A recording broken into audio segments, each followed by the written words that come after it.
லோகாச்சாரியாய குரவே கிருஷ்ணபாதஸ்ய சூனவே சம்சார போகி சந்தஷ்ட ஜீவஜீவாதமே நமஹ.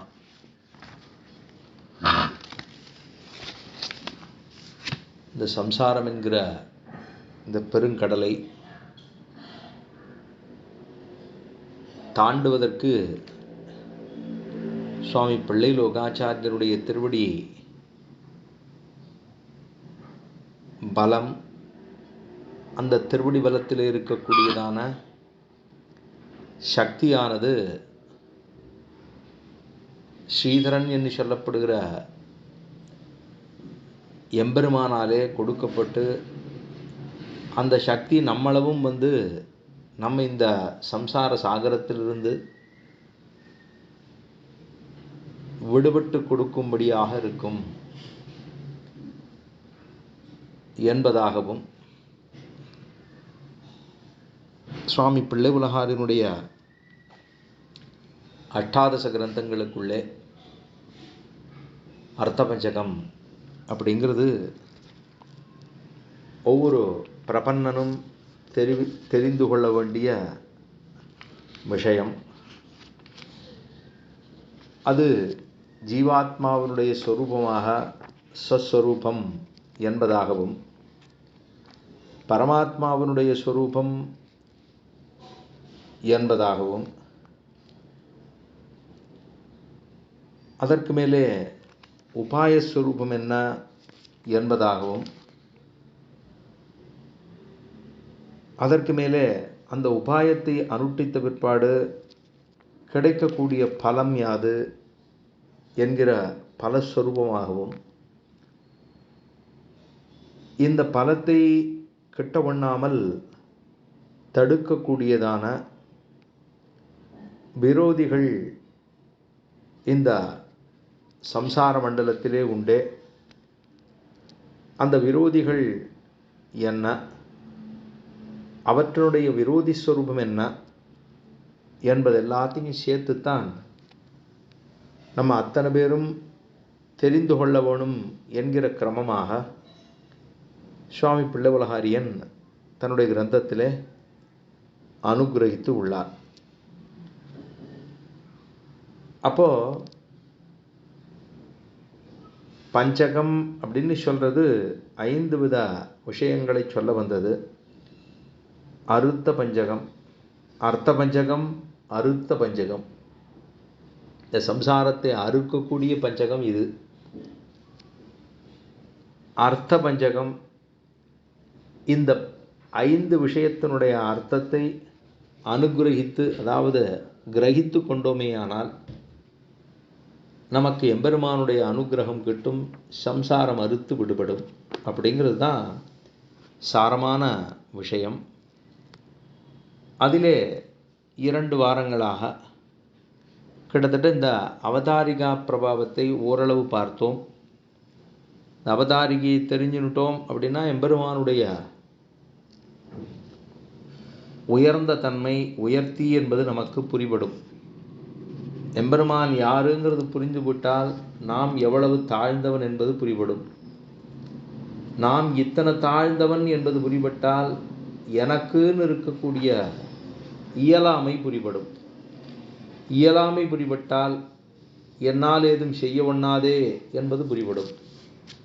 என்னால் ஏதும் செய்ய முடியாது என்கிறபடியினாலே அவனுடைய திருவடியே உபாய உபயங்கள் என்பது புரிபடும்.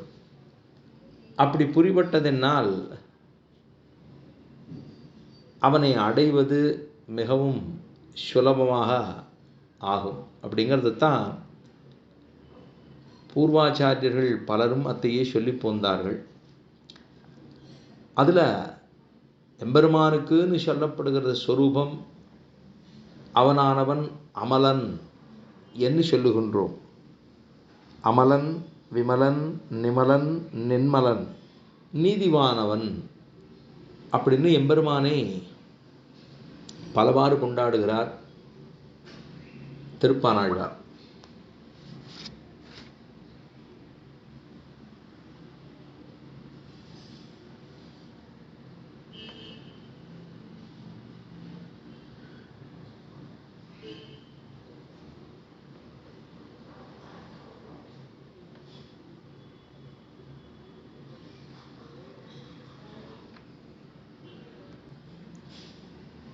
அப்படி பரபிரம்மத்தினுடைய ஸ்வரூபம், அவனுக்கு இருக்கக்கூடிய சத்தியத்துவம், அவனுக்கு இருக்கக்கூடிய ஞானத்துவம், அனந்தத்துவம், ஆனந்தத்துவம், அமலத்துவம், இதெல்லாம் எம்பெருமானுக்குன்னு இருக்கக்கூடிய ஸ்வரூப நிரூபக விசேஷனம். கேட்கின்றதோ இல்லையோ?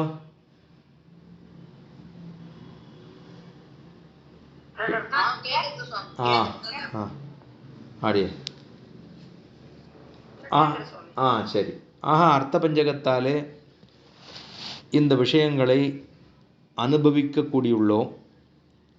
அதில் சிவப்பதியாய் அகிலகேய பிரத்தினீகத்துவ கல்யாணீகதானத்துவங்களால் அப்படிங்கிறதாக ஆரம்பித்து, அதில் தனக்கு பிரகாரங்களாகத்தான் பிரகாரியாக, தனக்கு பிரகாராந்தரமில்லாமையாலே வஸ்துதா பரிச்சேத்தரகிதனுமாய் தத்கத தோஷைர சம்ஸ்பிருஷ்டனாய் அது வரைக்கும் பார்த்தோம்.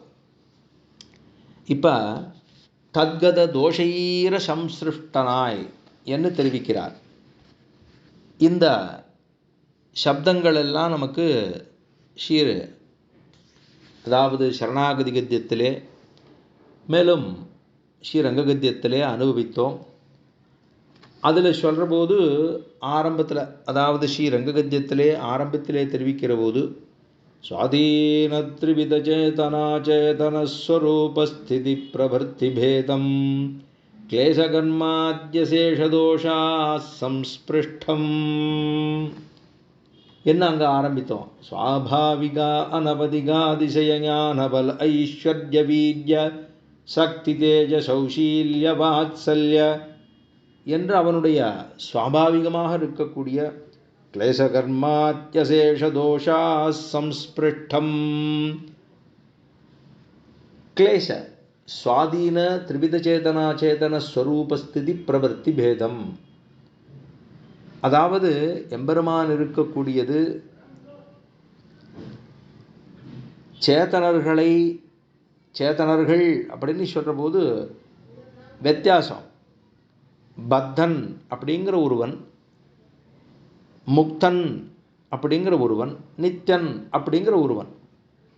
இது மூணு வித்தியாசம். இந்த கைகளை பார்க்கிற போது இது தெரிந்து கொள்ள வேணும்னு பலமுறை இந்த கோட்டியிலே விண்ணப்பம் பண்ணி உள்ளேன். இந்த கை அப்படின்னு சொன்னால் 5 விரல்கள் அச்சித் பதார்த்தமாகவும் பத்தனாகவும் முக்தனாகவும் நித்தியனாகவும், அதெல்லாம் தான் சேதனாச்சேதன ஸ்வரூபங்கள். அப்போ இது 3 சேர்ந்து பத்தன் முக்தன் நித்யன். அதை தவிர அச்சித் பதார்த்தங்கள், ஞானம் இல்லாமல் இருக்கக்கூடிய விஷயங்கள்.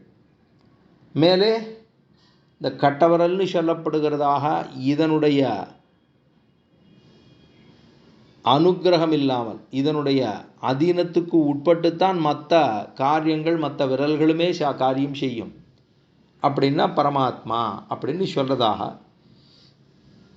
இதைத்தான் திரிவித சேதனா சேதனஸ்வரூபஸ்திதி பிரவர்த்தி பேதம் என்று இன்னன்னார் பிரகிருதியில் இருக்கக்கூடிய குணத்திரய ஆத்மகமாக சத்தரஜஸ்தமைதி குணங்களாகவும், சித்து என்னும் பஞ்ச உபனிஷன்மயமாக இருக்கக்கூடியது எம்பெருமானுடைய திருமேனி என்னும், அப்போ சுத்த சத்துவமாக இருக்கக்கூடிய திருமேனி எம்பெருமானதென்னும், சதைக ரூபமாக இருக்கக்கூடியது எம்பெருமானுடையதென்னும், அது நித்தியமுக்தர்களுடைய கைங்கரியத்துக்காகவே உபகரண ரூபேனவாகவும், இதெல்லாம் தனியாக எம்பெருமானுக்குன்னு இருக்கக்கூடிய அவனுக்கு சுவாதீன த்ரிவித சேதனா சேதனஸ்வரூபஸ்திதி பிரவர்த்தி பேதம் கிளேசகர்மாத்யசேஷதோஷா சம்ஸ்பிருஷ்டம்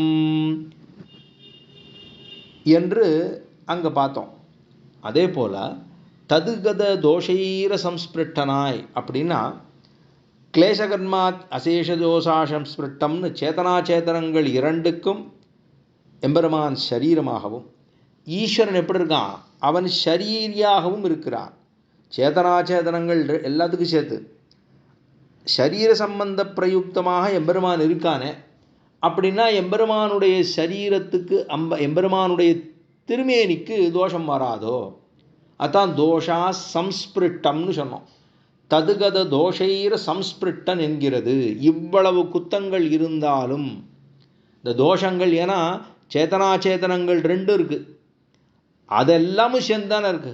நாராயணம் யஹா சஹா நாராயணஹான்னு நாராயண சப்தத்தை சொல்கிற போது அது அந்த எம்பெருமானுடைய நாராயண சப்தத்தை சொல்கிற போது இரண்டு அர்த்தங்களினாலுமே அது நாராயணன்னா மூலப்பொருளாகவும் பிரகிருதியாகவும், அவன் மேலே இவ்வளவுக்கும் உறைவிடமாகவும் தானே உள்ளான்.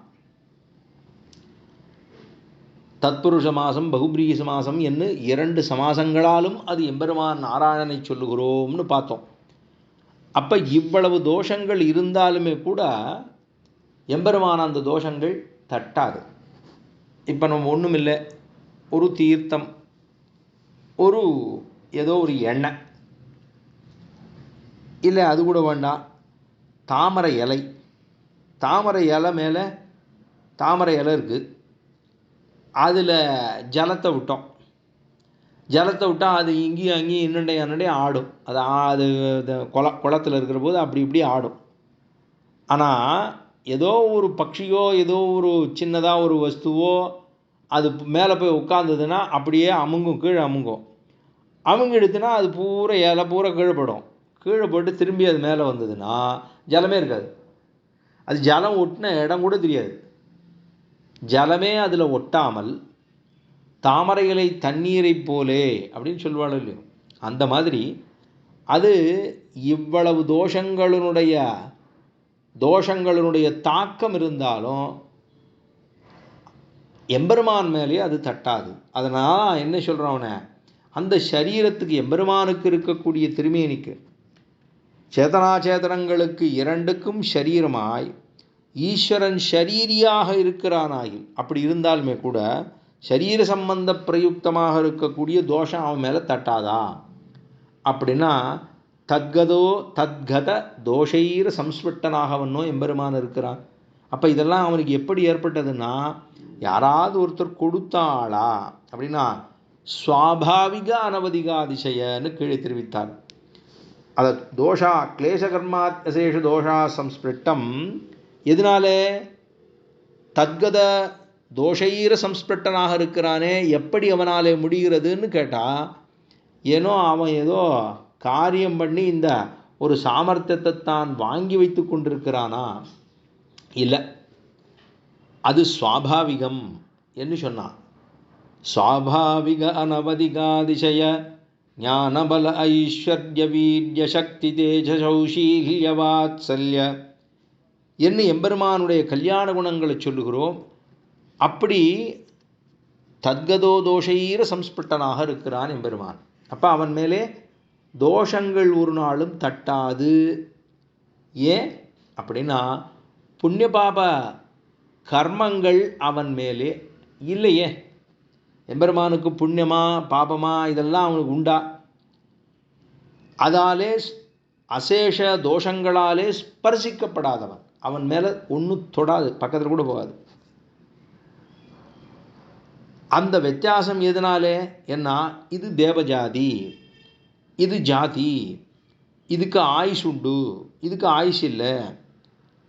அப்போ இதுக்கு ஜாத்திய குணங்கள் பிறந்ததுன்னு சொன்னால் அதுக்குன்னு இருக்கக்கூடிய குணங்கள் உண்டு, புத்தி பேதங்கள் உண்டு. இதெல்லாம் எம்பெருமானுக்கு தனிப்பட்ட முறையில் இதெல்லாம் ஏதாவது உண்டானா அவனுக்கு பிறவியே இல்லையே. அதனால தான் அவனை என்னென்னு சொல்கிறான், எம்பெருமானை அவனுக்கு இருக்கக்கூடிய கல்யாண குணங்களும் அனாதி, அவன் இருக்கிறதே அனாதின்னு சொன்னால் அவன் சுவாபாவிகமாக அத்தனை கல்யாண குணங்களையும் அத்தனை சாமர்த்தியங்களையும் பெற்றுள்ளான். அதனால தான் சர்வசாதாரணமாக ஆசிரித விஷயமாகவும் ஆசிரித விரோதி விஷயமாகவும் இப்படி 3 விதமான கல்யாண குணங்களை சொல்கிறது தான் சுவாபாவிகம் அப்படின்னு ஒரு இடத்துல சொன்னோம். எப்பெருமானுக்குன்னு இருக்கக்கூடிய ஈஸ்வர ஞானம், அவனுக்கு இருக்கக்கூடிய ஈஸ்வரன் அப்படின்னு சொன்னால் அவனுக்கு நியமன சாமர்த்தியம் இருக்கக்கூடியவன். எல்லாத்தையும் சர்வ காலத்திலையும் சர்வ வஸ்துக்களையும் ஒரே காலத்திலே சாட்சாத்கரிக்கக்கூடிய சாமர்த்தியம் படைத்தவன். அதுதான் எம்பெருமான் இத்தனைக்கு நடுவில் இருந்தாலும் அந்த கர்மபேதம், கர்மத்தினாலே அவன் அடக்கப்படுபவன் அல்லன். அவனுக்கு நியமன சாமர்த்தியம் உண்டு. அவனுக்கு சிருஷ்டியாதி சகல வியாபாரங்களும் உண்டு. அனாயாசமாக இருக்கக்கூடிய அவிகாரித்துவம் உண்டு. இதெல்லாம் இருக்கிறதுனால தான் அகடித கடனா சாமர்த்தியம் உண்டு. இதெல்லாம் நம்ம அப்போ பார்த்தோம். அதாவது ஸ்ரீ ரங்ககத்தியத்தில் ஆரம்பத்தில் இருக்கக்கூடிய சூர்ணை அதில் பார்த்தோம். அப்போ அவனுக்கு இருக்கக்கூடிய தேஜஸ்ன்னு சொன்னால் பராபிபவன சாமர்த்தியம் என்று பார்த்தோம். இதெல்லாம் எம்பெருமானுக்கு இருக்கக்கூடியதான குணங்களினுடைய சர்வ விசேஷங்களும். ஏன்னா ஞானபல ஐஸ்வர்ய வீரிய சக்தி தேஜஸ்ங்கிறது அவனுக்கு இருக்கக்கூடியதான முக்கியமான கல்யாண குணங்கள். பகவ அப்படின்னு சொல்கிற போதே அதெல்லாம் சேர்ந்துருக்கும் எம்பெருமானுக்கு. அதனாலே தோஷங்களுக்கு அப்பாற்பட்டவன், நிவாரகர் இல்லாத சுவாதந்திரியம் படைத்தவன்னு சுவாமி வேதாந்த தேசிகன் தன்னுடைய முனிவாகன போகத்திலே அமலன் அப்படின்னு சொல்கிற இடத்துக்கு அர்த்தம் தெரிவிக்கிறார். அப்போ நிவாரகர் இல்லாத, அடக்குவார் இல்லாத சுவாதந்திரியம் படைத்தவன், குற்றமே இல்லாதவன் எம்பெருமான அமலன் அப்படிங்கிறோம், விமலன் அப்படிங்கிறோம். விமலன் அப்படின்னா மலன்னாக்கா குற்றம் இல்லாதவன் அர்த்தம், தோஷம் இல்லாதவன் அர்த்தம். அப்போ அவனுக்கு தோஷம் தட்டுமா? இல்லையே. அப்புறம் ஞானானந்த ரூபனாய், ஞான அந்த ஞானம் அவனுக்கு இருக்கக்கூடிய ஞானமோ அபரிமிதமாக இருக்கக்கூடிய கல்யாண குணத்தோடு இருக்கக்கூடிய ஞானம். ஞானம் அப்படின்னு சொன்னாலே அவனுக்கு ஏதோ கொஞ்சம் கொஞ்சமாக நிறைய வாசிச்சிருப்பார் போல இருக்கா. நம்ம வாசிக்கிற மாதிரி பெருமாள் வாசி வச்சிருப்பார் போல இருக்கு. நிறைய ஸ்லோகங்கள், ஒரு 35,000 ஸ்லோகம், 45,000 ஸ்லோகம், இல்லை ஒரு 1,00,000 ஸ்லோகம், ஒரு கோடி ஸ்லோகம், இந்த மாதிரி ஸ்லோகங்கள் எல்லாம் அவர் சேவித்து ஞாபகம் வச்சுருக்கிறதுனால அவருக்கு ஞானம் நிறைய இருக்குது என்று சொல்லலாமான்னா, ஸ்வரூபமே ஞானஸ்வரூபம். அந்த ஞானஸ்வரூபத்திலே அதுதான் ஞான அனந்த ரூபமாக, ஞானானந்த ரூபமாக இருக்கக்கூடியவன் எம்பெருமான். அடுத்தது சத்திய தஜ்ஞானத்வாதி ஸ்வரூப நிரூபக தர்மயுக்தனாய். இதெல்லாம் எம்பெருமானுக்கு ஸ்வரூப நிரூபக தர்மம். இப்போ இன்னார் இப்படி இருக்கார், இன்னார் இப்படி இருக்கார் அப்படின்னா இல்லை சுவாமி, அது அவளுக்கு ஸ்வரூப சுவாமி. ஸ்வரூபம்னா ஏதோ நம்ம உடை அலங்காரத்தில் இருக்கக்கூடிய ஸ்வரூபம்னே இல்லை, அது எப்படி வேணா இருக்கலாம். ஆனால் உள்ளிருந்து ஆரை பார்த்தாலும் எல்லோரும் நன்னா இருக்கட்டும்ங்கிற ஒரு எண்ணம் வரக்கூடியதான திருவுள்ளம் படைத்தவர்களாக இருக்க வேணும். அது வந்துடுதா? அவ்வளவு சுலமாக வந்துடுதா? எல்லாரும் நன்னா இருக்கட்டுமே அப்படிங்கிற ஒரு எண்ணம் நன்னா வந்துடுதான்னா அது கொஞ்சம் கஷ்டம்தான். எல்லாம் இருக்கு, இல்லை எல்லாரும் நன்னா இருக்கான்னு தான் நான் நினைக்கிறேன் அப்படின்னு எல்லோரும் சொன்னோம்னா அது நம்ம இல்லாததையும் பொல்லாததையும் தான் சொல்கிறோன்னு அர்த்தம்.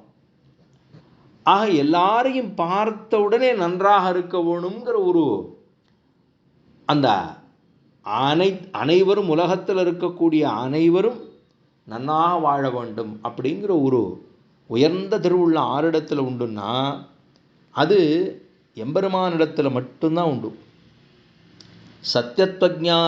சத்தியத்வஜானத்வாதி ஸ்வரூபக நிரூபக தர்மமாக ஒரு விஷயம்னு சொன்னோம்னா அதில் இருக்கக்கூடிய ஸ்வரூபமே அதுதான். எம்பெருமானுக்குன்னு இருக்கக்கூடிய ஸ்வரூப நிரூபக தர்மங்களாக. ஏன்னா மற்றவர்களுக்கு எல்லாம் இதைத்தான் ஞானாதி ஷட்குண யுக்தன் அப்படின்னு சொல்கிறோம். ஞானாதி ஷட்குண யுக்தனாக. இது யாருக்கு உண்டு? ஈஸ்வரனுக்கே உண்டு. ஆசிரித விஷயமாக 12 விதமான கல்யாண குணங்கள்னு சௌசீல்ய என்ன ஆரம்பித்து அத்தனையும் பார்த்தோமோ இல்லையோ. அப்போ எம்பெருமானுக்கு இருக்கக்கூடிய அனந்தமான கல்யாண குணங்கள் என்ன, இந்த ஆசிரியர்கள் மேலே இருக்கக்கூடியதான பிரியம் என்ன, அவனுக்கு இருக்கக்கூடியதான ஸ்வரூபக நிரூபக தர்மம். நாராயண சப்தத்தை பார்க்குற போதே விபூதி யோகமும் தோற்றும். அதே போல் ஹேய பிரதிபட்டத்துவம்னு சொன்னோம். ஹேயநீக பிரத்தனீக கல்யாணிகதானன்னு சொன்னோம் இல்லையோ. அப்படின்னா ஹேய பிரதிபடங்கள், அந்த தோஷங்கள் தட்டாமல் இருக்கக்கூடியவன், சமஸ்த கல்யாண குணங்களும் இருக்கக்கூடியவன், உபயவிது யோகத்தை பெற்றவதாக இருக்கக்கூடியவன். அதனால தான் அவன் என்னன்னு சொல்கிறான், அவனுக்குன்னு சுவாபாவிகமாக எல்லாம் இருக்கிறபடினாலே அவனை ஸ்வரூபக நிரூபக தர்மமாக எல்லாவற்றுக்கும் ஒரு ஒரு ஒரு பொருள் அப்படின்னு சொன்னோம்னா அதில் உறைந்திருக்கக்கூடியவனும் அவனே, ஆனால் அதன் மேல் இருக்கக்கூடிய தோஷங்கள் தட்டாமல் இருக்கக்கூடியவனும் அவனே. ஸ்வரூபக நிரூபக தர்மயுக்தனாய் ஞான பல ஐஸ்வர்யாதி வாத்சல்ய சுவாமித்வ சௌஷீல்யாதி அனந்த கல்யாண குண சமூக மகோததியாய், இது எல்லா கல்யாண குணங்களும் எப்படி ஞானானந்த ஸ்வரூபனாக சத்தியத்வஜானத்வாதி ஸ்வரூபக நிரூபக தர்மயுக்தனாய் ஞான பல ஐஸ்வர்ய வீரிய சக்தி தேஜஸ், ஞானபல ஐஸ்வர்யாதின்னு சொல்லிட்டோம்னா அதோடு சேர்ந்த 6 கல்யாண குணங்களை எழுதிக்க வேண்டியது. வாத்சல்ய சுவாமித்வ சௌஷீல்ய சௌஷீல்யத்யாத் அனந்த கல்யாண குண சமூகன மேலே இருக்கக்கூடிய 12 வச்சுக்க வேண்டியது. அப்போ எம்பெருமான் யாருக்காக? நமக்காக. இதெல்லாம் எதுக்காக கொடுக்குறார் அவர்?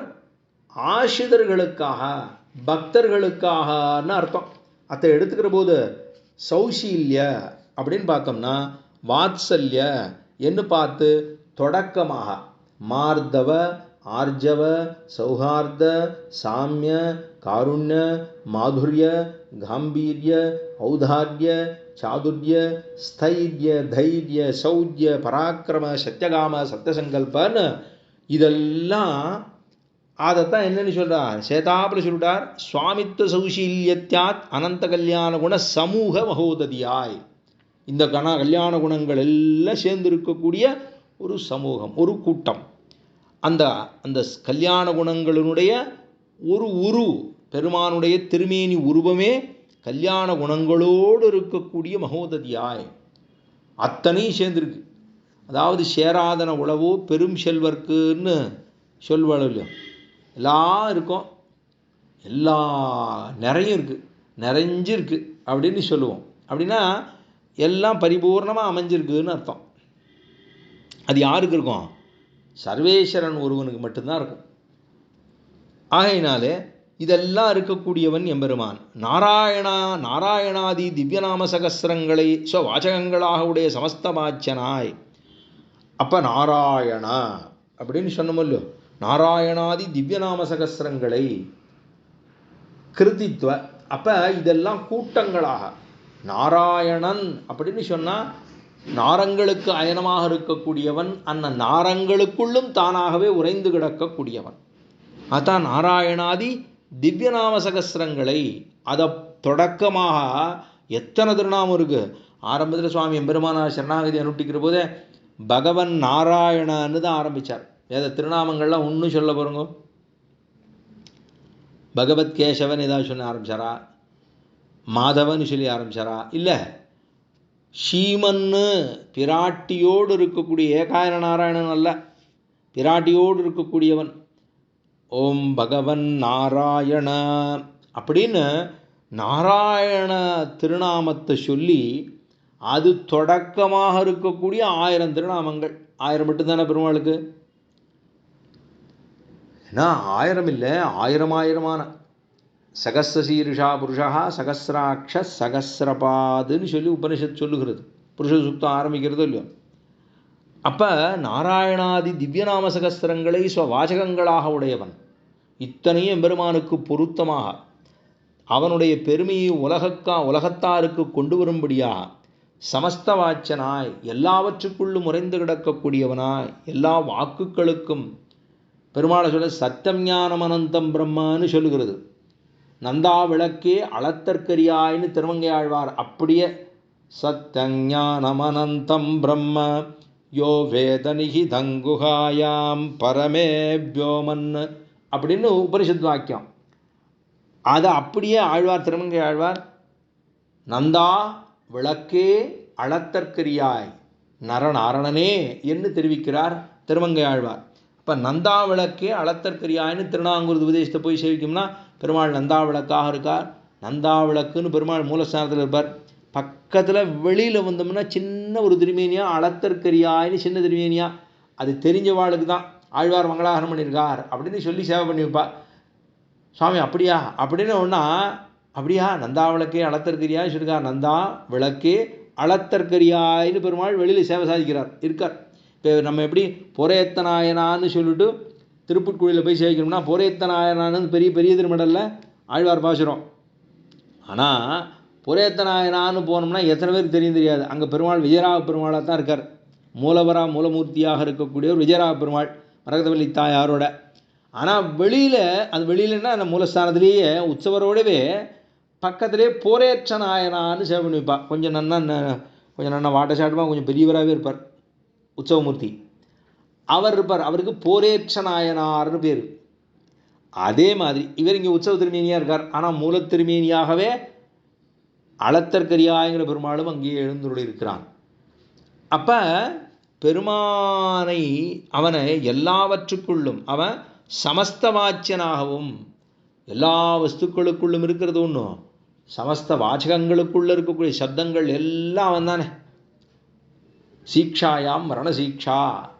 அப்போ எல்லாவற்றுக்குள்ளும் சப்தங்களாகவும் அக்ஷரங்களாகவும் அந்த ஸ்ரீமத் பாகவதம்ங்கிற அக்ஷரங்கள் எல்லாவற்றையும் அகாரார்த்தோ விஷ்ணு ஜெகதுதயரக்ஷா பிரளயகிறது மகாரார்த்தோ ஜீவஹா தது உபகரணம் வைட்டவமிதம்னு சுவாமி அஷ்டஸ்லோகியில் தானும் தெரிவிக்கிறார் பட்டர். அப்போ அகாரார்த்தோ விஷ்ணு ஜெகதுதயரக்ஷா பிரளயகிறது மகாரார்த்தோ ஜீவஹா தது உபகரணம் வைட்டவமிதம்னு தான் சாதிக்கிறார். அப்போ அகரம் அகார உகார மகார இதி என்ன உபனிஷத் வாக்கியம் உண்டு. அப்போ நாராயண உபனிஷத்தாகட்டும், நாராயண அனுவாகமாகட்டும், இதெல்லாம் எல்லாவற்றுக்குள்ளும் உறைந்திருக்கக்கூடியவன், எல்லா சப்தங்களுக்குள்ளும் துவனியாக இருக்கக்கூடியவன், எல்லா அக்ஷரங்களுக்குள்ளும் அவனே உறைந்திருக்கான். ஆஹா, நாராயணாதி திவ்ய சமஸ்திரநாமங்களை ஸ்வவாச்சகங்களாக உடைய சமஸ்த வாச்சியனாகவும் எல்லா வாச்சியமாகவும் ஸ்ருதி சிரசி விதீப்தமானனாய். ஸ்ருதி சிரசி அதாவது ஸ்ருதியும் ஸ்மிருதியும் ரெண்டு சேர்ந்து, ஒன்று வேதம் ஒன்று வேதாந்தம். ஸ்ருதி ஸ்மிருதி. ஆஹா, ஸ்ருதி சிரசி விதீப்தனாக அந்த வேதமயமாகவே இருக்கிறான். வேதமயன் அப்படின்னு சொல்றது இல்லையோ, வேதமயனாக இருக்கக்கூடியவன் எம்பெருமான். சத்தியமாக, ஞானமாக, அனந்தமாக, வேதமாக பெருமாளை நால்வகை வேதப்பயனாயின்னு ஆழ்வார் தெரிவிக்கிறார். அப்ப அவ்வளவு வேதமாகவே எம்பெருமான். அந்த வேதத்தை ஆறு கொடுத்தா?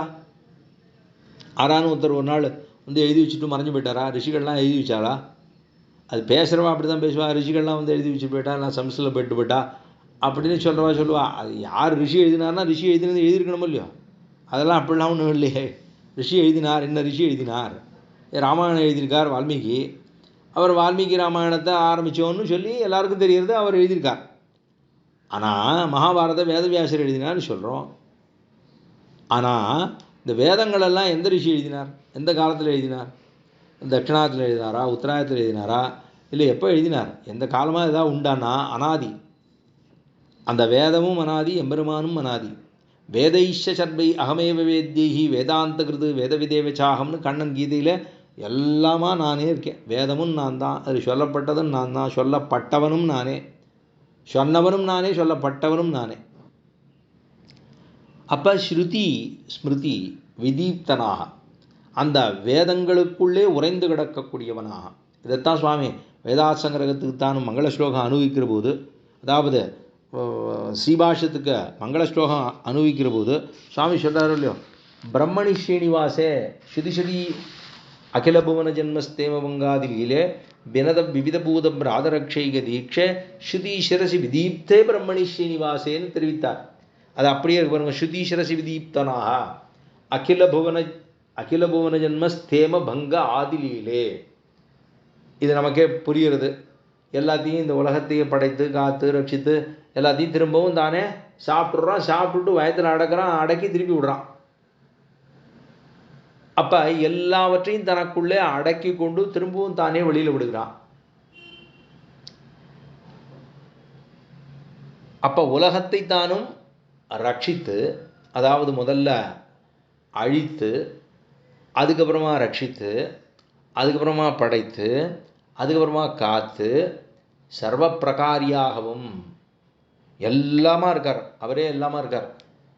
அப்படி இருக்கிறதுனால தான் ஸ்ருதி சிரசி விதீப்தே பிரம்மணி. அதனால தான் வேதா யதோவா இமானி பூதானி ஜாயந்தே என ஜாதானி ஜீவந்தி யத் பிரயந்தி அவிசவிசந்தீதி தத்து ஜிக்ஞாசத் பிரம்மேதின்னு உபனிஷத் வாக்கியம் அது சொல்றது. யதோவா இமானி பூதானி ஜாயந்தே, யதோவா இமானி, யாரு தன்னுடைய உந்தியிலிருந்து இந்த உலகத்தை படைத்து அப்படின்னு தான் சொல்லுது. முதல்ல எல்லாவற்றையும் படைக்கிறான். பூதானி ஜாயந்தே, எல்லாத்தையும் படைச்சு தனக்குள்ளேயே திரும்பவும் அடக்குகிறான்.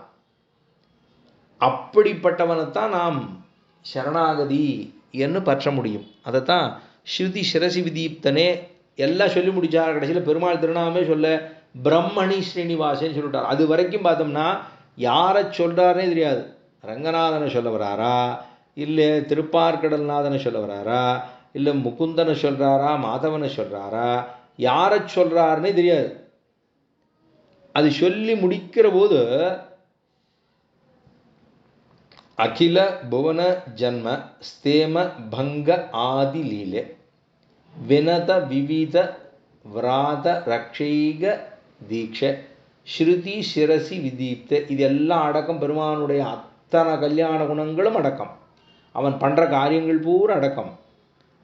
எல்லாத்துக்குள்ள அடக்கம். அடக்கிட்டு கேசவான்னு சொன்னாரா, நாராயணான்னு சொன்னாரா, மாதவான்னு சொன்னாரா, கோவிந்தான்னு சொன்னாரா, விட்டுன்னு சொன்னாரா, மதுசூதன, திருவிக்ரம, வாமன, ஸ்ரீதர என்னன்னு சொன்னார்னா ஸ்ரீனிவாசேன்னு சொல்லி முடிச்சுட்டார். இது எங்கே சொல்கிறார்? திருவரங்கநாதனுக்காக, அதாவது திருவரங்கத்தில் எழுந்துருள் இருக்கிற செய்தேவே பிரம்மசூத்திரத்துக்கு வியாக்கியானம் அருள வேண்டும் அப்படிங்கிறதுக்காக பாதாயணர், அதாவது பாதராயணர்னு சொல்ல முடியும். அப்போ இந்த வேதவியாசருடைய பிரம்மசூத்திரத்துக்கு வியாக்கியானம் அருள வேண்டும்னு ஆளவந்தாரனுடைய திருவுள்ள கருத்துப்படியே அதை ஆரம்பிக்கணும்னு ஆரம்பிக்கிறார். திருவரங்கத்தில் உட்கார்ந்து ஸ்ரீனிவாசேன்னு விட்டார். திருவரங்கத்தில் அமர்ந்து கொண்டு மங்கள ஸ்லோகம் எழுதுகிற போதே பிரம்மணி ஸ்ரீனிவாசே பவதும பரஸ்மின்னு சேமுஷி பக்தி ரூபான்னு சொல்லி முடித்தார். இது இங்கே நடந்தது. ஆனால் அப்படியே மாற்றம் வேதார்த்த சங்கிரகம் சுவாமி திருமலைக்கு எழுந்துருளின போது, அதாவது எம்பெருமானார் திருமலைக்கு எழுந்துருளுகிற போதே பெருமாளை சேவிச்சுட்டே இருக்கார். சிஷாலாம் சொன்னால் சுவாமி தேவாள் பெருமாளை சேவிச்சுட்டோ அந்த பெருமாளை சேவித்த ஆனந்தத்திலே ஏதானும் சுவாமி சாதிக்கலாமேன்னு சிஷ்யர்கள்லாம் பிரார்த்திக்க, அப்படியே ஏதோ உட்காந்து ஒரு இடத்துல மட்டத்தில் உட்காந்துட்டு இதெல்லாம் வச்சுன்னுட்டு தயார் பண்ணிவிட்டு அதுக்கப்புறமா சொன்னாருங்கிறதல்ல. அப்படியே சுவாமி சொல்ல ஆரம்பிச்சு விட்டாராம். அதுக்கு மங்கள ஸ்லோகம்னு ஆரம்பிச்சிருக்கார். அசேஷ சிதச்சிது வஸ்துசேஷினே சேஷதாயினே நிர்மலானந்த கல்யாண நிதையே விட்டவேனமான்னு அங்கே ஆரம்பிச்சிட்டார் மங்கள ஸ்லோகம். இங்கே அமர்ந்த, அதாவது சயனதிருக்கோலத்தில் பெருமாளுக்கு சீனிவாசேன்னு விட்டார். அங்கே போய் நிற்கிற பெருமாளை பார்த்துட்டு அசேஷ சிதச்சிது வஸ்துசேஷினே சேஷசாயினேன்னார். அங்கே போய் இங்கே இருக்கிற பெருமாளுக்கு அங்கே சொல்கிறார், அங்கே இருக்கிற பெருமாளுக்கு இங்கே சொல்கிறார். இப்படி இந்த மாறாட்டம் சுவாமி எம்பெருமானார்னு சொன்னால் அவருக்கு அந்த நேரத்தில் அவர் எப்படி சேவை சாதிச்சாரோ அதை அப்படியே சொல்லிட்டார். இப்போ ஸ்ருதி சிரசி விதீப்தனுமாக பெருமாள் இருக்கார். அவரை தான் மேலே சொல்கிறோம். ஆக அனைவற்றாலும் சேத்தன அதாவது சேத்தன விசஜாதீயனாயிருந்து வைத்தும் ரக்ஷகாந்தரம் ஒன்றில்லையில் தானே. எப்படி இந்த இவ்வளவு இருந்தாலும், ஆக அனைவத்தாலும் சேத்தன விச ஜாதீயனாய் இருந்து வைத்தும், சேத்தனர்களை காட்டிலும் விஜாதியன் தானே பெருமாள். யாரு? அவர்களை காட்டிலும் சேத்தனர்களை போலவே அவர்களை காட்டிலும் சஜாதியன் அல்லன், விஜாதியன். அப்படின்னா வேறொரு, அதனால தானே ஆழ்வார்களை கீழே கொண்டு வந்து விட்டதே. அதனால தான் தான் விஜாதியனாக இருந்தால் பக்கத்தில் யாரும் வரமாட்டான்னு தான் சஜாதியனாக ஆழ்வார்களை கீழறக்கி இந்த லோகத்தை திருத்த செய்யணும்னு ஆரம்பித்ததே அதுக்காக தான். விஜாதியன் அப்படின்னா வேற ஜாதி. என்ன ஜாதி? பரமாத்மாங்கிற ஜாதி. அதை தவிர வேறு ஜாதினா என்னென்னா தோஷமே தட்டாத ஜாதியோ இல்லையோ, இந்த தோஷம் தட்டுற ஜாதியாக இந்த சம்சாரிகளுக்குள்ள சம்சாரியாக இருக்கணும், சுகதுக்கங்களை அனுபவிக்கிறது போல் அனுபவிக்கணும். அப்படி அனுபவிச்சா தான் அவர்களுக்கு இங்கே இருக்கக்கூடிய துக்கம் தெரியும். பெருமாளை கீழே வந்து அவதாரம் பண்ண நான் அப்படி பண்ணுவேன் இப்படி அப்படி சொன்னால் அது இப்போ பகவானை பற்றி அனுபவிக்க முடியுமா? குற்றமே இல்லாதவன் ஒரு ரொம்ப பணக்காரனாக இருக்கான், அவனை கொண்டு போய் வெளிநாட்டில் விட்டோம்னா அவனுக்கு என்ன வித்தியாசம் தெரிய போகிறது? அங்கே ஒரே போகமாக இருக்குது, அங்கே எல்லாரும் அனுபவிக்கலாம், அப்படி போகலாம் அப்படி வரலாம்னா அவனுக்கு இங்கே இருந்தாலும் அவனும் அதே தான் பண்ண போகிறான், அங்கே போனாலும் அதே தான் பண்ண போகிறான். ஒன்றுமில்ல, ஒரு பட்டிக்காட்டில் பிறந்தவனை கொண்டு போய் வெளிநாட்டில் விட்டான், அப்போ அவன் அனுபவிப்பானோ இல்லையோ? அவனுக்கு ஓ இப்படி இருக்கே, நம்ம ஊரில் இந்த தேர்த்தமே கிடையாது, இங்கே எவ்வளவு இருக்குது, எப்படி இருக்குது, ஒரே ஆனந்தமாக இருக்கே அப்படின்ட்டு அவன் பகு ஆனந்தத்தில் திளைச்சி போடுவான். இப்போ கஷ்டப்பட்டவனை கொண்டு வந்து மேலே விட்டா அவனுக்கு ஆனந்தம், கட்டமே படாதவனை கொண்டு போய் அங்கே விட்டோம்னா பிரசங்காதி சொன்னது. அப்போ இங்கே இருக்கிறவனை கட்டமே இல்லாதவனை கொண்டு விட்டோம்னா ஒரு வித்தியாசம் தெரிய போகிறது இல்லை. இப்போ இவர்களுக்குள்ள ஜீவாத்மாவுக்குள்ளே ஜீவாத்மாவாக அப்படி இருக்கிறவாளை கொண்டு வந்து இங்கே இறக்கினா தான் தெரியும். அப்போ தான் அவர்கள் உபதேசம் நன்னா பண்ணுவார்கள். ஏன்னா இங்கேருந்து தப்பிச்சு ஓடணுங்கிறதுக்காக. தப்பிச்சு ஓடணும்னா இந்த சுக துக்கத்தில் இருந்தோம்னா தானே இதில் எத்தனை காலத்துக்கு இருக்கிறதுன்னு பிடிக்காது இல்லையோ? அதனால சஜாதியனாக அவன் அப்படி இருந்தாலுமே கூட சேதன விசஜாதியனாக இருந்து வைத்துமே கூட ரக்ஷகாந்தர முன்னிலையில் தானே சர்வ பிரகார ரக்ஷணமாய் இருப்பதை இட்டு ஆசிரித வாத்சல்யத்தாலே மாறி மாறி பலபிறப்பும் பிறந்து என்கிற திருமுகப்பாசுரத்தின்படியே ஜன்ம பரம்பரைகளிலே தோல் மாறி சுற்றி சுடன்னு சம்சார வளர்ச்சினில் ஆழங்காலிட்டு. இதெல்லாம் பெருமாள் எதற்காக இவ்வளவும் நம்ம பெருமாள் இவ்வளவு உயர்ந்தவனாக இருந்தாலுமே கூட எல்லாரையும் ரட்சிக்கிறவனாக இருந்தாலும் கூட அதாவது சேத்தனர்களை காட்டிலும் வேறுபட்டவனாக இருந்தாலும் கூட எல்லா விதத்திலையும் நம்மளை ரட்சிக்கிறவனாக இருந்தாலும் கூட இப்படி இருந்தாலும் ஆசிரித வாத்சல்யத்தாலே, ஆசிரித வாத்சல்யம்னா நம்ம மேலே இருக்கிற பிரியத்தில், ஆசிரித வாத்சல்யை கஜலதே எம்பெருமானா தெரிவித்தாரோ இல்லையோ, ஆசிரித வாத்சல்யை கஜலதே என்று தெரிவித்தார். அப்போ ஆசிரிதர்கள் மேலே இருக்கக்கூடியதான வாத்சல்யம்ங்கிற கல்யாண குணத்தினாலே, வாத்சல்யம்னா குற்றத்தை குற்றமாக பாராமல் குற்றத்தை குணமாக பார்க்கக்கூடிய தன்மை. குற்றமே இருக்கட்டுமே, குற்றத்தையே குணமாக பார்க்கக்கூடியதான ஒரு உயர்ந்த தன்மை. அதனால தான் ஆசிரித வாத்சல்யை கஜலதே என்று சுவாமி தெரிவிக்கிறார். ஆக அப்படி இருக்கக்கூடியவன் என்ன பண்ணுறார்? மாறி மாறி பல பிறப்பும் பிறந்து, இது ஆழ்வார் பாசுரம், மாறி மாறி பல பிறப்பும் பிறந்து என்கிற திருமுகப்பாசுரத்தின்படியே ஜன்ம பரம்பரைகளிலே தோல் மாறி சுற்றி சுடன்று பல ஜன்மாக்கள் எல்லாம் அங்கேயும் இங்கேயும் ஜன்ம பரம்பரைகளிலே சுற்றி சம்சார வளர்ச்சினில் ஆழங்காலிட்டு. இந்த சம்சாரத்தில் பூரா ஆழங்காலிட்டுனா எவ்வளோ தூரம் இருக்குது ஆழம்? இது எங்கேயாவது இருக்கானா? ஆழத்தெல்லாம் சொல்லவே முடிக்க முடியாது. சம்சாரம் என்கிற பெருங்கடலை விழுந்து நோவுபடன்னு இதே சுவாமி தெரிவிக்கிறார். அப்போ நித்திய நிமக்னராய் அனர்த்தப்பட்டு தேவ மனுஷாதிகள் சஜாதியனாக வந்து, எப்படி நித்திய நிமக்னராய் அனர்த்தப்பட்டு, நித்திய நிமக்னராய் அவர் ஒரு அவதாரம் பண்ணார்னா அந்த அவதாரத்தில் எத்தனை பாடுபட்டார் பெருமாள். அவஜானந்தி மா மூட்டாகான்னு பெருமாளே சொல்லிவிட்டார். ஏன்னா அவர் அவருக்கு விஜாதியனாக இருந்தாலும் கீழே வரணுங்கிற அவசியம் இல்லை, ஆனால் வந்தாரோ இல்லையோ. அப்போ இவர்கள் நம்ம மக்கள் ஒரு பக்கம் படுறான்னா இவன் பாபத்தினால படுறான், அவன் பாபமே இல்லாதவனும் பட்டான்னா, பாபம் இருக்கிறவன் பட்டானா சரி நன்னா வேணும் அப்படின்னு சொல்கிறது போல் என்னை எத்தனை பாடுபடுத்தின நன்னா வேணும் அப்படின்னு நம்ம சொல்லிடுவோம். என்ன பாடாப்படுத்தினியோ இல்லையோ உனக்கும் அதுதான் வரும் அப்படின்னு. அது நம்ம சொல்கிறதுனால இல்லை, அது வந்ததுக்கு அப்புறம் சொல்கிறது. ஆனால் பெருமாளுக்கு என்னதுக்காக வரணும்? அவனை அர்த்தப்படுறான். தேவ மனுஷாதிகள் சஜாதியனாக வந்தவன் தன் பரம கிருபாதிசயத்தாலே அவர்கள் உதரபோஷண கிங்கரராய் சம்சரிக்கும் அவ்வோவிடங்களிலே நம்ம எல்லாரும் பெருமாள் அவதாரம் பண்ணுறது அவன் விசாஜீதியனாக கீழே வருங்க. நம்ம இந்த சம்சார மண்டலத்தில் நமக்கு இருக்கக்கூடிய பங்குக்காக நம்ம பிறக்கிறோம். இதெல்லாம் ஒவ்வொரு இடத்துலையும் பெருமாள் இப்படியெல்லாம் இந்த மக்கள்லாம் அனர்த்தப்படுகிறார்களே அப்படிங்கிறதுக்காக உதரபோஷண கிங்கரராய் சம்சாரி அவ்வோவிடங்களிலே அந்தந்த இடத்துல எவ்வளவோ இடங்கள்ல எல்லாரும் பிறக்கிறோம் மடிகிறோம் இது நடந்துகிட்டே இருக்குது. அந்தந்த இடங்களில் திருவவதாரங்களை பண்ணும் சுபாவனாய், திரு அவதாரங்களை பண்ணக்கூடிய சுபாவனாக என்ன வடக்கம் பண்ணியிருக்கார், அங்கே அவதாரம் பண்ணியிருக்கார் எல்லாம்.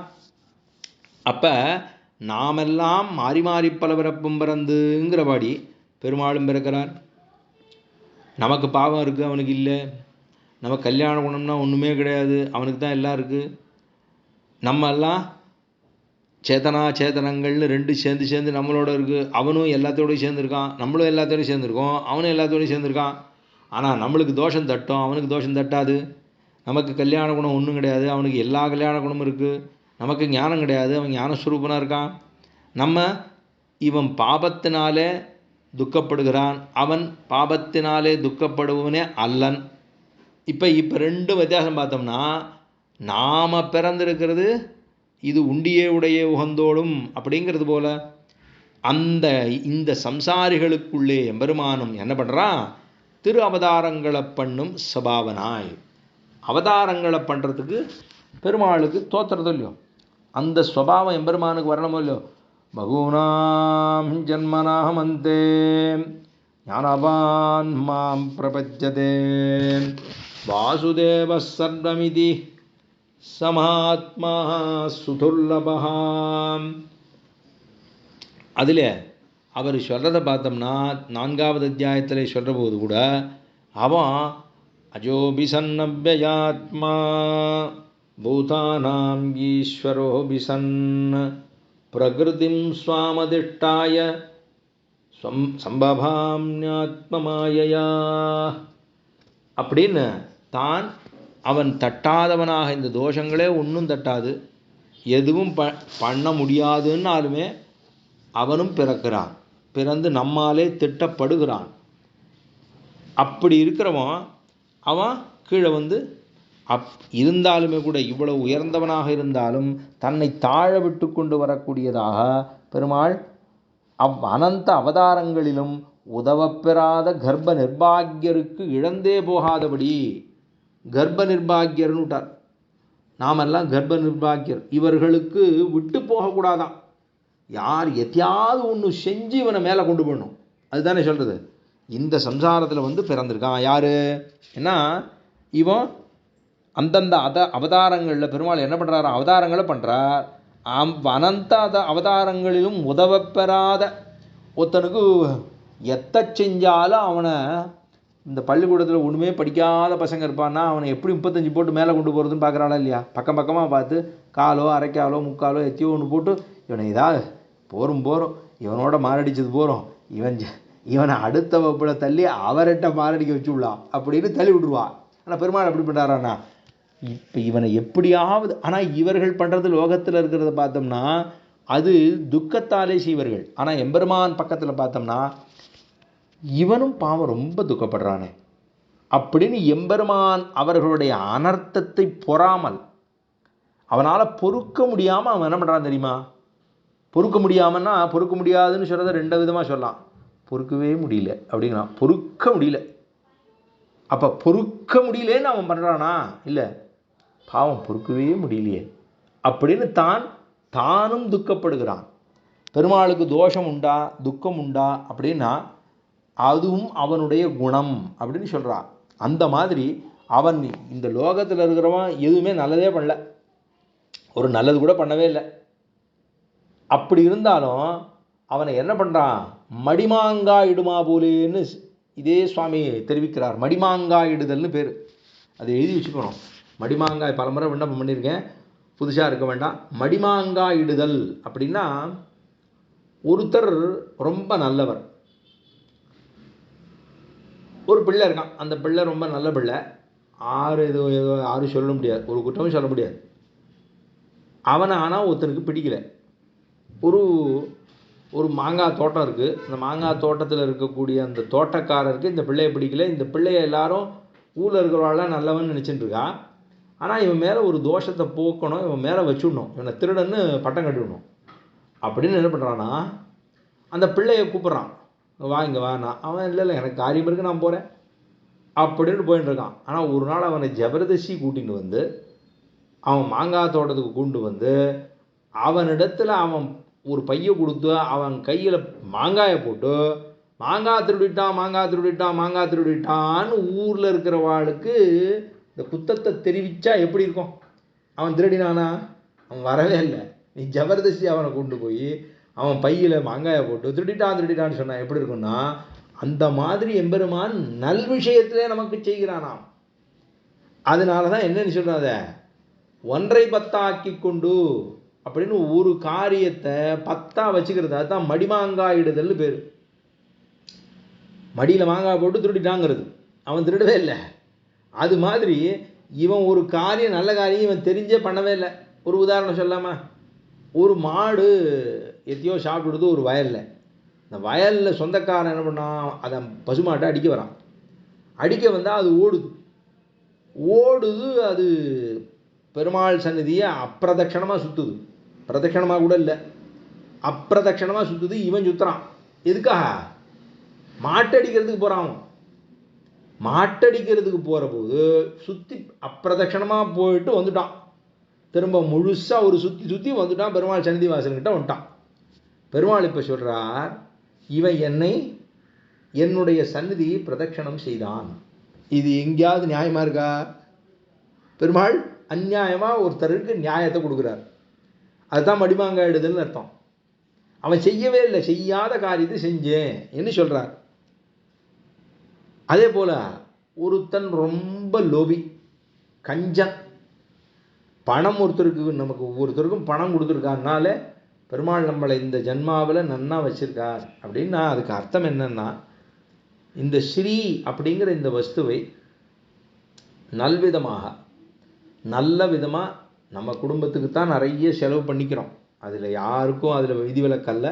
நமக்கு வச்சுன்னுட்டு தான். அதில் வேறு அதுக்கு ஒரு வாசகம் வேறு வச்சுருக்கோம். தனக்கு மிஞ்சியும் தானமும் தர்மம்னு வேறு சொல்லியிருக்கோம். இது யார் சொன்னால் எங்கே தர்மசாஸ்திரம் சொன்னாலுங்கெல்லாம் தெரியாது. ஆனால் தனக்கு மிஞ்சி தான் தானம் தர்மம்னா நம்ம சாப்பிட்றதுக்கு வேணும் இல்லையோ, வச்சுன்னு தானே வேறு கொடுக்கணும். அப்போ அது மாதிரி அப்போ ஒரு தான தர்மங்களை பண்ணணும் தான் கொடுத்துருக்கு. ஆனால் ஒரு ரொம்ப லோபி மகாலோபி. அவன் வீட்டு வாசலில் ஆறான்னு வந்து உட்காந்தாலே பிடிக்காது அவனுக்கு. ரொம்ப நல்ல குணம் படைத்தவர். அவன் வீட்டில் வந்து உட்காந்தா பிடிக்காது. ஏதோ உற்சவம் நடக்குதுன்னா ஆறான்னு 2 பேரும் உட்காந்தாக்கா பிடிக்காது. தண்ணியை கொண்டு வந்து ஊற்றிட்டு போடுவான், யாரும் உட்காரப்படாதுங்கிறதுக்கா.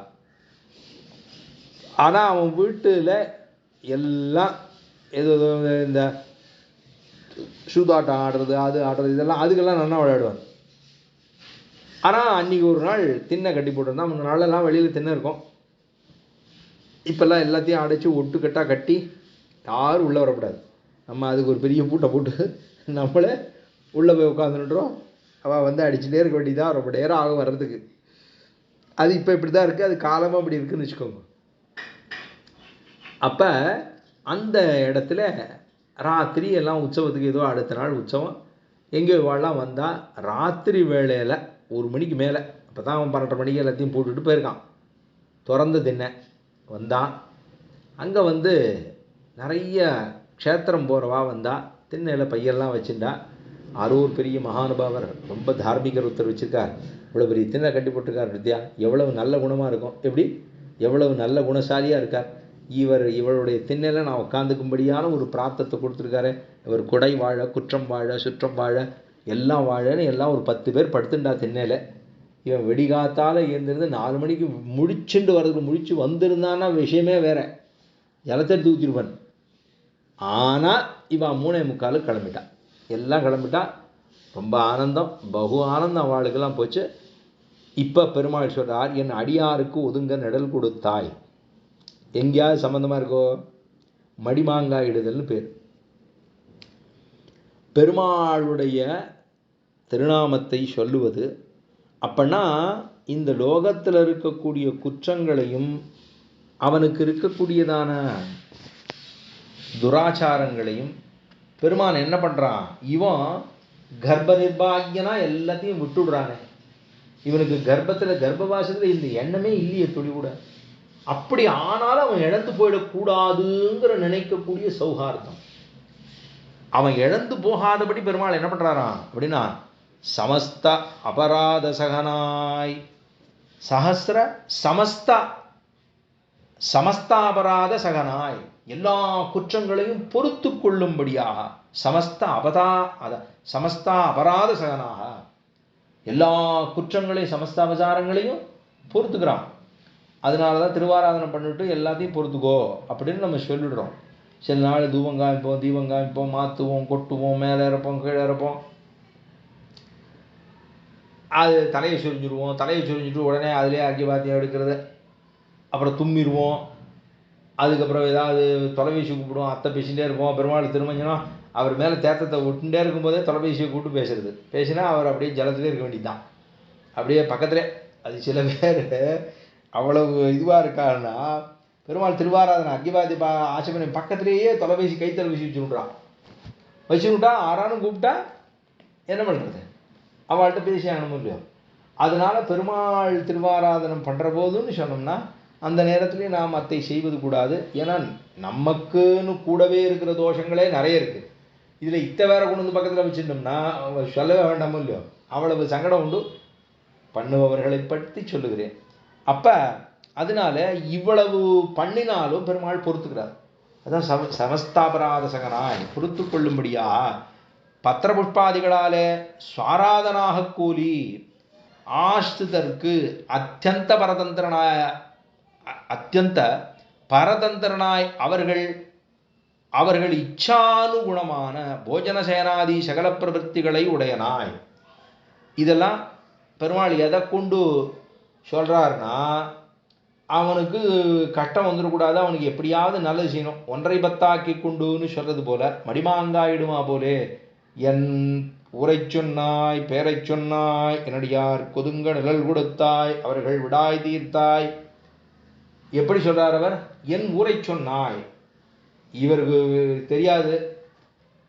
பேரை சொன்னாய், பெருமாள் திருநாமம் சொல்றது கூட தெரியாது. ஆனால் குழந்தைகளுக்கு ஏதோ பேர் வச்சுட்டா, பெரியவாளை பேர் வச்சுட்டா, பெருமாள் பேர் வச்சுட்டா திருவேங்கடம் அப்படின்னு சொன்னா, ஸ்ரீனிவாசன் அப்படின்னு பேர் வச்சுட்டா, இல்லை தெரிஞ்சு சொன்னானா ஒரு நாஸ்திகனாக கூட இருக்கலாம். ஆனால் சொல்லிட்டான்னா பெருமாள் எழுதிக்கிறார், பத்தியா என் பேரை சொல்லிட்டான், பத்தியா நாஸ்திகன்னு ஊரில் பேர் அவனுக்கு, ஆனால் என் பேரை சொல்லிட்டான்பா அப்படின்னு எழுதி வச்சுக்கிறார். இது உண்மையா? இல்லை. என் ஊரை சொன்னாய், ஏதோ 4 பொண்ணுங்கள் இருந்தால் அவளுக்கு கல்யாணம் பண்ணி கொடுத்துட்டார். எங்கெங்கே கொடுத்தீர்னு போட்டா, ஒருத்தர் திருமாரஞ்சோலமலையில் இருக்கேங்கிறா, ஒருத்தர் நைமிஷானத்தில் இருக்கேங்கிறா, ஊர் பெருமாள் பேரையா சொல்ல, ஒருத்தர் திருமலையில் இருக்காங்கிறது, ஒருத்தர் திருமாரஞ்சோலமலையில் இருக்காங்கிறது அப்படின்னு சொல்லி 4 பொண்ணையும் 4 மலையில் பெருமாளுக்கு அந்த குழந்தைகளை கல்யாணம் பண்ணி கொடுத்தேன்னு சொன்னார். என் ஊரை சொல்கிற பத்தியா நீ அப்படின்னு பெருமாள் சொன்னாராம். அவருக்கு இந்த ஊருடைய மகாத்மியம் கூட தெரியாமல் இருக்கலாம், ஆனால் என் ஊரை சொல்லிட்டான் பத்தியா அப்படின்னு பெருமாள் அவ்வளவு தூரம் ரொம்ப ஸ்வாராதனாக, ரொம்ப சுலபன், ஆராதிப்பதற்கு ரொம்ப சுலபன் பத்திர புஷ்பாதிகளாலே. அதனால தான் பத்திர புஷ்பாதிகளாலேன்னா ஒரு இலை, ஒரு புஷ்பம், ஒரு ஜலம், ஒரு பழம், அவ்வளோதானே. ஒரு இலை, ஒரு புஷ்பம், ஒரு பழம், தேத்தம். பத்திரம் புஷ்பம் பலந்தோயும் யோமே பக்தியா பிரயசதி ததகம் பக்தி உபகிருதம் அத்னாமி பிரயதாத்மனஹான்னு கண்ணன் தான் எவ்வளவு சுலபன், ஆராதனத்துக்கு எவ்வளவு சுலபன், அதுக்கு ஆசிரிதற்கு அத்தியந்த பரதந்திரனாக. நம்ம பெருமாளை எப்படி நினச்சிக்கணும்னா, யானையை போல நினச்சிக்கோ, இளவரசனை போல நினச்சிக்கோ, குழந்தைய போல நினச்சிக்கோ, திருவாராதனம் பண்ணு, அப்போ ரொம்ப சுலபம். இப்போ ஸ்வாராதனாக கூலி ஆசிரிதற்கு அத்தியந்த பரதந்திரனாக, ஆசிரிதர்களுக்கு நமக்கெல்லாம் அத்தியந்த பரதந்திரம். என்ன சொல்கிறானோ அதைப்படி பண்ணுவேன். பெருமாளை நம்ம எடுத்து நம்ம பெருமாளே இப்போ சந்நிதியில் இருக்கார், அர்ச்சாவதார உபதேசங்கள் பெருமாள் இருக்கார். அந்த பெருமாளை போய் நம்ம தொட முடியுமா? மூலஸ்தானத்துக்கு நம்ம பண்ணணும், வாங்க அங்கே அப்படியே இருக்கணும் அப்படிம்பார். இப்போ நம்ம உள்ளே போக முடியாது. அந்த சுவாமி தான் உள்ளே போகலாம், அந்த சுவாமி தான் தொடலாம், அந்த சுவாமி தான் மாலையை சாத்துறான். சுவாமி நான் மாலை வேண்டியிருக்கேன், நானே சாத்துறேனே. சுவாமி நீர் எங்கேயாவது இங்கே வாயில் கையை வச்சிருப்பி, உங்களுக்கு ஆச்சரணம் பண்ணிடுறா தெரியாது, மடியான வஸ்திரத்தை உடுத்திட்டு இருக்கிறா தெரியாது, ஏன்னா ஆச்சாரம் அனுப்பிட்டாங்கன்னா இருக்கான்னு நமக்கு தெரியாது. அப்படி இருக்கிறபோது நான் பெருமாளை தொடறேன்னா எப்படி தொடருது? தொட முடியாது. அவர் சொல்லுவார், நான் நான் நித்தியப்படம் பண்ணிட்டு இருக்கேன் பெருமாளுக்கு, நான் பண்ணுறேன். அப்போ அவரை பண்ண போகிறார். நம்ம ஒரு நாளைக்கு போனாப்புல ஆச்சான்னா நம்ம அங்கே போய் நின்றுட்டு அந்த படத்தை எடுத்துக்கிறேன், இந்த படம் எடுத்துக்கிறேன், பெருமாள் பக்கத்தில் இருக்கிறேன் அப்படின்னு படமாக எடுத்து நம்ம போட்டுருவோம். ஓஹோ அப்படியா இப்படியா அப்படின்னு நம்ம பார்க்குறவாளுக்கு தோணும். இது நித்தியப்படி பண்ணுறவர் வேற ஒருத்தராக இருப்பார். இவர் ஒரு நாள் போய் மாலையை கொண்டு அழகாக புகைப்படத்தை எடுத்துன்னு வந்துடுவார். அப்போ அவ்வளோதானே. அப்போ இவன் எப்படி இருக்கான், பத்திரம் புஷ்பம் பலம் தோயம் என்ன இந்த பெருமாளுக்கு இதை காமிச்சிட்டோம்னா பகு ஆனந்தம்.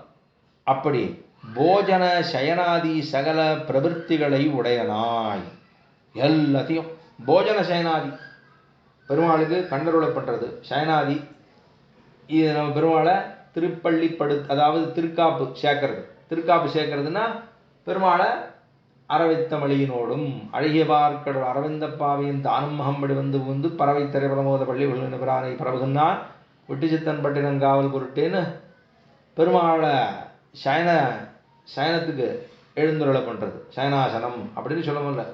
அப்போ பெருமாளுக்கு மந்திராசனம் என்ன, அவருக்கு ஸ்நானாசனம் என்ன, அவருக்கு அலங்காராசனம் என்ன, அவருக்கு மந்திர புஷ்பம் என்ன, அவருக்கு பூஜ்யாசனம் என்ன, அவருக்கு சயன திருக்கோலம் சயனாசனம் என்ன. அப்போ பெருமாளை தாச்சிக்கோ படுத்துக்கோ அப்படின்னு சொல்லுது என்ன. அப்போ போஜன சயனாதி சகல பிரவருத்திகளை உடையவனாய் இதெல்லாம் யாரு, எம்பெருமான் இவ்வளவும் எளியவனா இருக்கான் நமக்கா. அகில கல்யாண குண நிதியாயிருந்து வைத்து முறுக்காட்டாதே ஆசிரித சுலபமார்த்தமாக அவர்கள் விரும்பின திரவியங்களில் ஒன்றை தனக்கு இருக்கையாய் கோயில்களிலும் கிரகங்களிலும் உவந்து எப்படி பண்றான், அவன் பண்றது சாலகிராமமூர்த்தியை கையில் எடுத்துட்டு இவன் திருவாராதனம் பண்ண ஆரம்பிக்கிறான். பெருமாளுக்கு திருமஞ்சனம் பண்றான். இவ்வளவும் பண்ணி அகில கல்யாண குண நிதியாக இருக்கிறான் எம்பெருமான். எல்லா கல்யாண குணங்களுக்கும் இருப்பிடமாக இருக்கிறான். அப்படி இருந்தாலுமே கூட இவன் இந்த ஒரு ஜீவாத்மா இவனை தொட்டு திருவாராதனம் பண்ணும் அளவுக்கு தன்னை ரொம்ப சுலபனா வச்சுக்கிறானா இல்லையா. ஆசிரித சுலபன், அதுதான் ஆசிரித சுலபன், எளியவன். அவனை பெரியவன் நினைச்சோம்னா நம்ம பயப்படுவோம். பெருமாளை பெரியவன் நினைச்சோம்னா திருவாராதனம் பண்ணுறதுக்கே பயப்படுவோம். அதான் உண்மை. அதான் ரொம்ப எளியவன் நம்மளோட ஏன்னா அவர் எளியவர் தான். அவன் நினைக்கிறதுலையும் தப்பு இல்லை, அவன் ரொம்ப உயர்ந்தவன் தான். இவர் நினைக்கிறதுலையும் தப்பு இல்லை, ரொம்ப எளியவர் தான். அது ரெண்டுமே உண்மைதான். ஆனால் நம்ம அவர் பக்கத்தில் போகணும். போகலைன்னு சொன்னால் அப்போ நம்ம அவரை உயர்ந்தவர்னே நினைச்சுட்டு இருந்தோம்னா நம்மளால் எதுவுமே செய்ய முடியாது இல்லையோ. அவன் ரொம்ப சுலபன்னு நினைச்சாதான் நாம் அவர் பக்கத்தில் போக முடியும். அப்போ எம்பெருமானுக்கு ஆசிரித சுலபன்னே திருநாமமே. ஆசிரித வாத்சல்யக ஜலதே என்னும் ஆசிரித சுலபன் என்னும் பெருமாளுக்கு திருநாமே உண்டு. இதெல்லாம் எம்பெருமானாராலும் கொடுக்கப்பட்டது, ஆழ்வார்களாலும். எளிவரும் இயல்வினன் ஆழ்வார் தெரிவித்தாரோ இல்லையோ. அதுல எளிவரும் இயல்வினன் எளிமை. அவன் எவ்வளவு சௌலபியம்னா சௌலபியத்துக்கும் எல்லையை பார்க்க முடியாது. அதே போல பரத்தத்தினுடைய மேன்மைக்கும் எல்லையை பார்க்க முடியாது. கீழையும் அவனுடைய லெவலை பார்க்க முடியாது, மேலேயும் அவனோட லெவலை பார்க்க முடியாது. இப்போ ரெண்டுமே பார்க்க முடியாது. இப்போ இவர் தான் பார்த்துட்டு போறாரா அல்ல அவர் தான் பார்த்துட்டு போறாரு, ரெண்டுமே பார்க்க முடியாது இல்லையா. அப்போ பண்ண வேண்டியதானே. பெருமாள் பெரியவர்கள் சொல்லியிருக்கா பண்ணுன்னு சொல்லியிருக்கா, பண்ண வேண்டியதானே. இது என்னாச்சு. அப்போ சாமானியர்கள் நம்ம என்ன நினைச்சு விடுவோம்னா, இல்லை இது ரொம்ப இதுவாக இருக்கணும் அப்போ தான் பண்ண முடியும், இல்லைன்னா நம்ம பண்ணக்கூடாது, அது ரொம்ப கஷ்டம், அது தோஷங்கள்லாம் வந்துடும். தோஷங்கள் யாருக்கு, அதுதான் தோஷா சம்ஸ்பட்டம்னு சொல்லிட்டோம், கீழே சொன்னமோ இல்லையோ. இதெல்லாம் பெரிய வாழ்க்கைலாம் தெரியாமல் எழுதி வச்சு இல்லையா. வா அவர் எப்படி இருக்கார், தோஷங்களுக்கு அவனை தட்டவே தட்டாது, தோஷமே தட்டாது அவனைன்னா. இப்போ அவனை போய் நம்ம தோஷா சம்ஸ்பிருட்டன்னா அந்த தோஷங்கள் தத்கத தோஷைர சம்ஸ்பிருட்டன் ததுகத தோஷை சுவாதீன திரிவித சேதனா சேதன ஸ்வரூபஸ்திதி பிரவர்த்தி வேதம். அதில் தோஷா சம்ஸ்பிருட்டம்னு சொன்னால் தத்கத தோஷைர சம்ஸ்பிருட்டனாக இருக்கிறான். அதனால அவனை ஒன்றும் தட்டாது. நம்ம நினைக்கிறது தவறு. சாஸ்திரங்களும் வேதங்களும் உபனிஷத்துக்களுமே அவனை சொல்றதேன்னா அப்ப அவ்வளவு உயர்ந்தவனும் தன்னையும் தாழ விட்டு கொண்டு நமக்கு சுலபனாக வந்து நம்முடைய கிரகத்திலே எழுந்துருளி எப்படி சொல்றார் பாருங்க. ஆசிரித சுலபவார்த்தமாக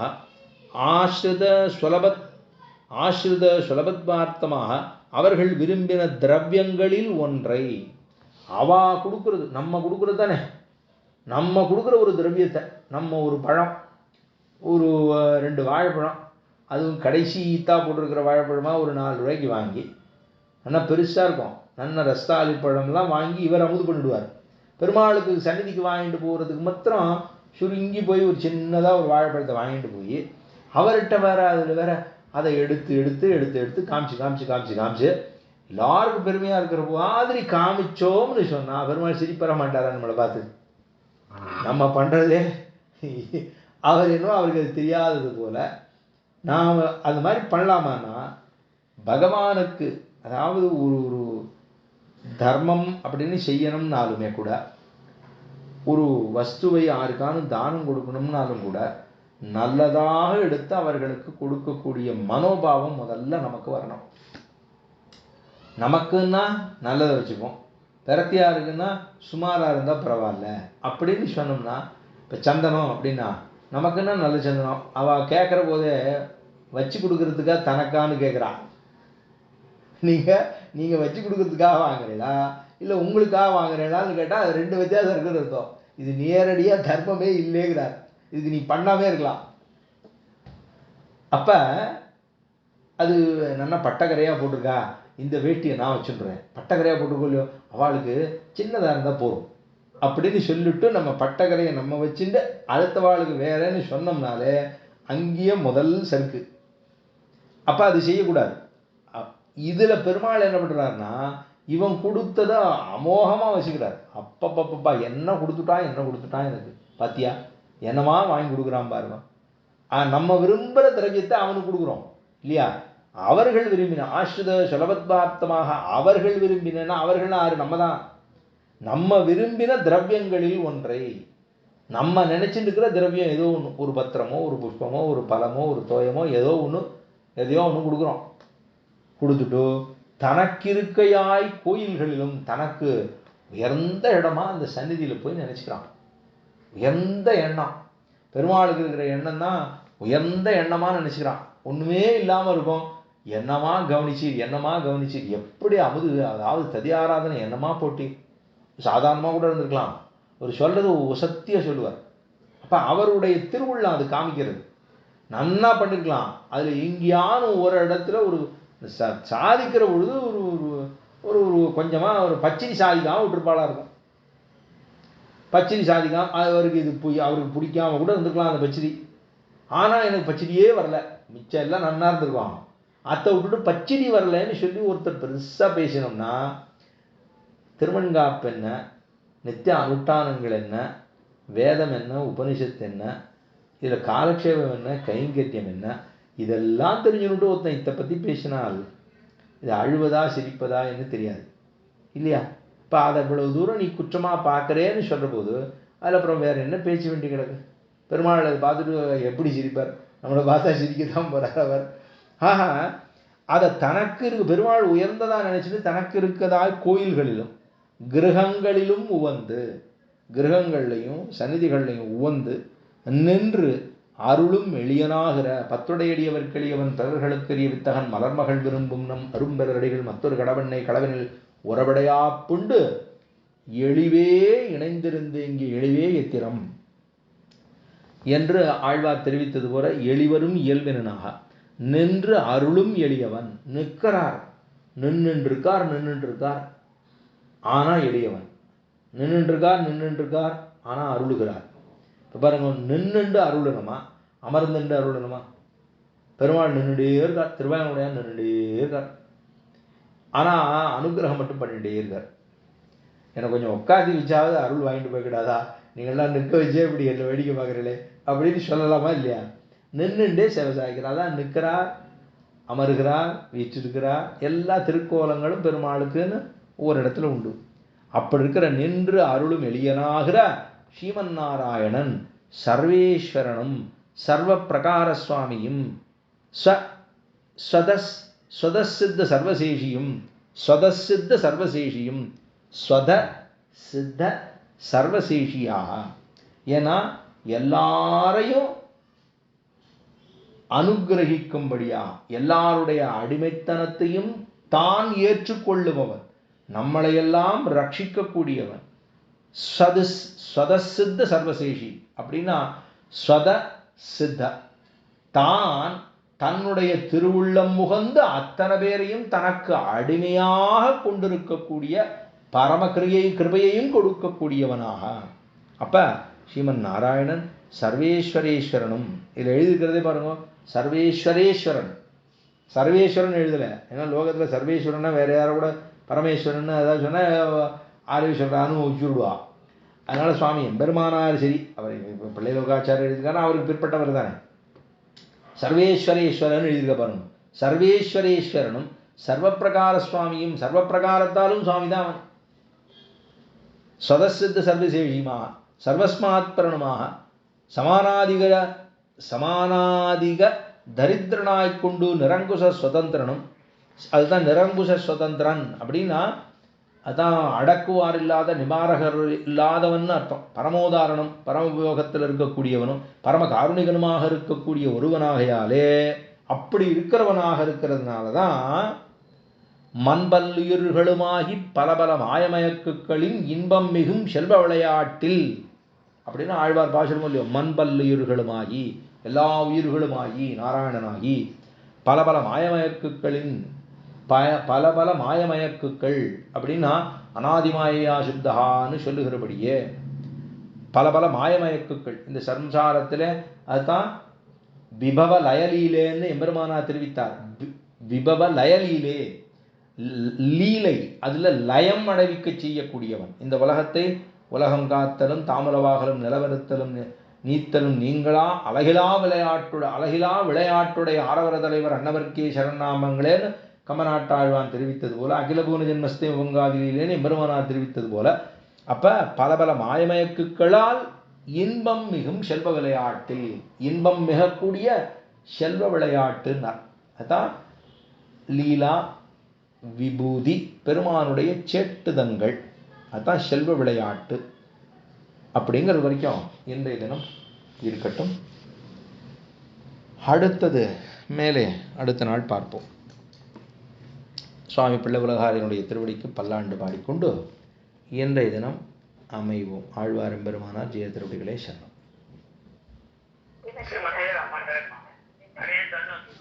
ஆடிய